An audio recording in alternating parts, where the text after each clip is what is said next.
2 weeks ago, we were in Evansville, Indiana, wrapping up the eastern portion of the 1985 Unlimited Hydroplane racing season. And now we have moved westward to the state of Washington and the arid climate in the southeastern portion of this state, the Tri-Cities area. Hello, everybody. I'm Don Poyer, and welcome to a beautiful day here in the Tri-Cities area. Now, this is race number 6 on the 1985 circuit, and what we have here is probably the fastest 2.5-mile course in America. And that was proven again yesterday when Chip Hanauer and the Miller American went out for a qualifying run. They set a world record on a 2.5-mile course at better than 153 miles per hour. They broke the barrier of 150, the first boat to do it. The old record stood at about 145. Now, they had to pay the price, however, after that hot lap. Chip Hanauer, coming down the main straightaway, suddenly swerved badly. It turns out the bracket holding the rudder broke away slightly from the transom, and it meant overnight work for the crew. Yeah, that was scary. That was my friend Dean Chenoweth had the same thing happen right about the same spot a little earlier on, and it was disastrous. And that started to get the same kind of situation. So I feel very lucky. On the positive aspect, though, the 153 was it's phenomenal. Many people thought we'd never live to see that. Yeah, you know, everybody I think kind of doubted us. You know, and, you know, the media and the crowd's kind of fickle. You know, they really thought the sky was falling, we were out of it. But you know, we knew we could go fast.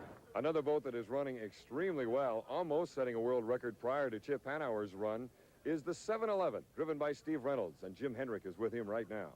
With the speeds the way they are, Steve, you think this is the fastest course going? Jim, traditionally, Pasco, Washington has been the fastest race course we've run on. The water conditions are always good. You know, the current has a way of carrying all of the rough water downriver, and it's always been conducive to good speeds. Right now, as they warm up the 711 turbine behind us, I can't help but think that you're only 319 points behind the leader. Yeah, that's a consideration we have every time we go out. That's part of our strategy. You know, we're here to win every race, but we're also here to be the national champion. Speaking of the leader, he's Scott Pierce at the Executive telephone, and I understand Don's with him right now. Scott, now into the second half of the season, you got a 319-point lead. It's getting narrow. Yeah, it really is. The 711 guys are breathing on us hard, but we have confidence that if we do our job at Executone, that we're going to be able to pull this off. And we're running faster than we ever have, as is everyone else. But I think that we'll be able to do it. Good luck today. Thank you much, Don. All right. Let's go on to Jim now in the rundown for Heat 1A.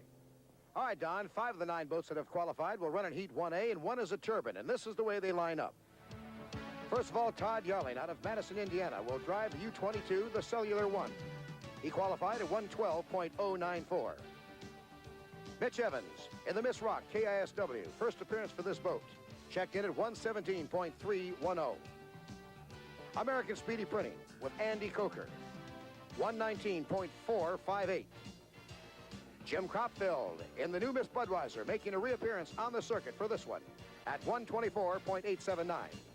And the second fastest qualifier, Steve Reynolds, in the turbine, Miss 711, at 144.462. That's the way they line up for Heat 1A. Now let's go down to Don for the lineup for Heat 1B. Jim, we have the 4 remaining boats in Heat 1B. Let's take a look at the rundown.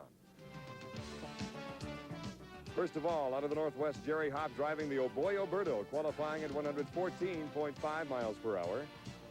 Next, the Squire Shop Britannia with veteran Tom Deeth joining the circuit with the boat as well at 134.771.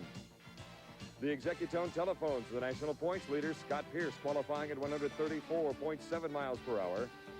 And finally, the world record holder in qualifying speed on a 2.5-mile course, Chip Hanauer, Miller American, 153.0. There's your rundown. Heat 1A, 1B, the fastest course in America is ready. Unlimiteds are coming up.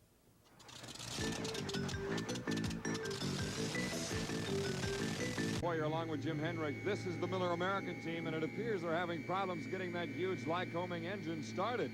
One of the crew members looking back inside the cowling. They are approaching the 1-minute gun, and the boat must be out on the course and maintaining a plane at that 1-minute gun. The boat's still not going out. Wait a minute, it looks like they've got it started now. Lucero jumping off. They'll pull the plug, and they made it. According to my watch, he had about 30 seconds to spare. Miller American is out, and it is running. A glance at the rundown. The Miller American at 153. Executone Telephone, Squire Shop Britannia, Oboy Oberto coming up. And the driver of the Oboy Oberto, Jerry Hopp, qualifying at just over 114 miles per hour. Scott Pierce, a winner of one race in 1985, that the initial race in Miami. Tom Deeth back into racing with the Squire Shop Britannia. Britannia, a new sponsor in Unlimited Hydroplane Racing. And the man who has it all right now, Chip Hanauer and the Miller American, qualifying, as we said, well over 153. All four boats are now running here for Heat 1B as they come down the straightaway. On the far right is Executone Telephones. There's the Squire Shop Britannia. The Executone, 6 seconds, 5, 4. They can't cross the starting line until time expires. Look out. Right on the button. 3 different boats. Miller American on the outside as they come rumbling into that first turn.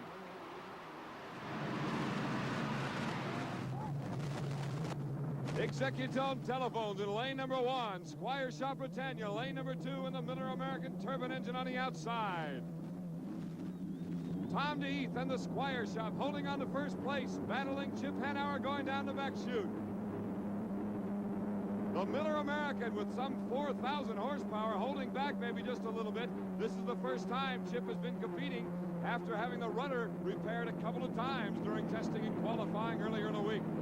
Chip Hanauer on the outside, the Miller American, 3-time Gold Cup winner. Tom Deeth, a winner here in 1976 in the Gold Cup. In fact, Chip won here last year when the Gold Cup was held in Tri-Cities. 3 boats going around in lap number 1. Executone on the inside. In lane number 2, the Squire Shop Britannia with Tom Deeth and Chip Hanauer on the outside in the Miller American. Lap speed 130.5 miles per hour for the Squire Shop in first place after lap number 1. Executone Telephones dropping back just a bit in lane number 1. It's turning into a 2-boat race now down the back chute. The piston engine of the Squire Shop Britannia in its first race of 1985, going against Chip Hanauer on the outside in the red and white and gold boat. Third place, Scotty Pierce, the national point leader.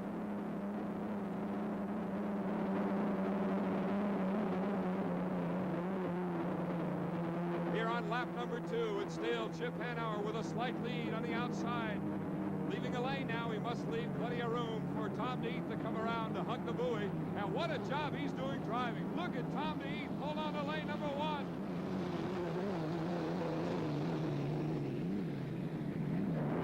Bob Stile on the left, Jim Harvey, the crew chief, on the right. Stile, the owner of this boat, in first place, the Squire Shop Britannia. Miller American Chip Hanauer just staying on the outside hip of Tom Deeth. Scotty Pierce, third place. Still the Squire Shop. Tom Deeth, who drove for Bob Stile on the Squire Shop back in 1982 when Chip Hanauer left the Squire Shop and went to work for Jim Lucero and Fran Muncie. Then it was the Atlas Van Lines camp. Now it's the Miller American. Third place still is the Executone Telephones. Fourth place, Jerry Hott and the Oboyo Birdo. Going down the back chute, the turbine on the outside, the Rolls-Royce Merlin engine, the piston engine on the inside, and the Squire Shop Britannia. And this is where the turbine engine in the lighter boat really has an advantage, even though Hanauer's on the outside of the Miller American. He can maintain incredibly high speeds going around the turns.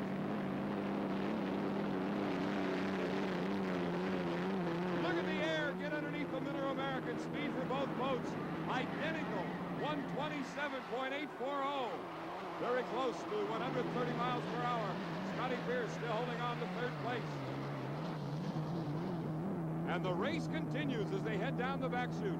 Tom Deeth, a veteran driver, a 3-time national champion in the limiteds. Jerry Hott hoping to pick up fourth place points and make it into the final. Executone Telephone trying to get the points and hold on to that national point lead. But the Miller American, Miller, check that, Chip Hanauer, and Tom Deeth of the Squire Shop Britannia having a great old time here in Eastern Washington.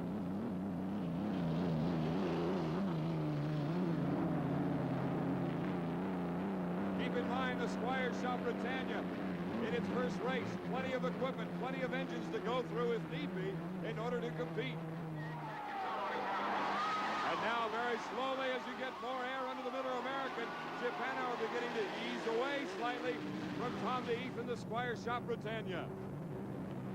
The Miller American trying to pick up 400 points in its first race here in 1985 in Tri-Cities, that is. The Executone Telephones dead in the water. Scotty Pierce unable to get any points here in Heat 1B. Average speed for the Miller American now as Chip begins to lengthen that lead up to 129 miles per hour. A beautiful boat. Likewise for the Squire Shop Britannia and Tom Deeth in his first action of the year. Jerry Hopp, he's been on the circuit the entire year in the Boy Alberto. But the native of Seattle, Chip Hanauer, 30 years old with 15 career victories already, 2 victories in 1985, coming around the final turn on his last lap. Averaging speed better than 129 miles per hour. He is the winner of Heat 1B. 400 points to the Miller American. Second place, Squire Shop Britannia and Tom Deeth. Third place, Boy Alberto, 225 points.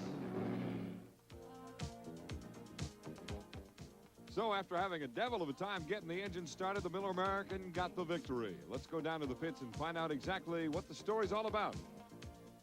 All right, Don, let's find out the real story here. What happened in the beginning? 31 seconds of spare. You made the course before being disqualified. What was going on? No, we just couldn't get a fire lit in the motor. I don't know really what the problem was.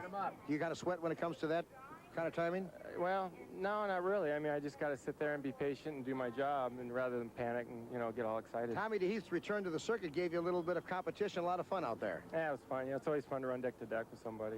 Well, the Squire Britannia plays a second to the Miller American, and now I understand that Don is with Tommy Deeth.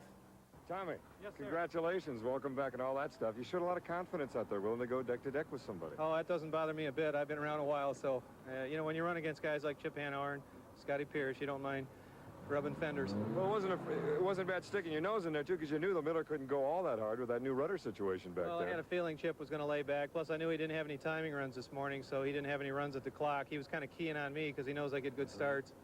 And I was the first one to the clock, and I left Scotty plenty of room on the inside, and I saw the Miller American outside the Britannia Squire, so I knew we were going to put on a good race for the fans. Coming up, our second flight of heats, including a matchup of the two turbines, the 711 and the Miller American.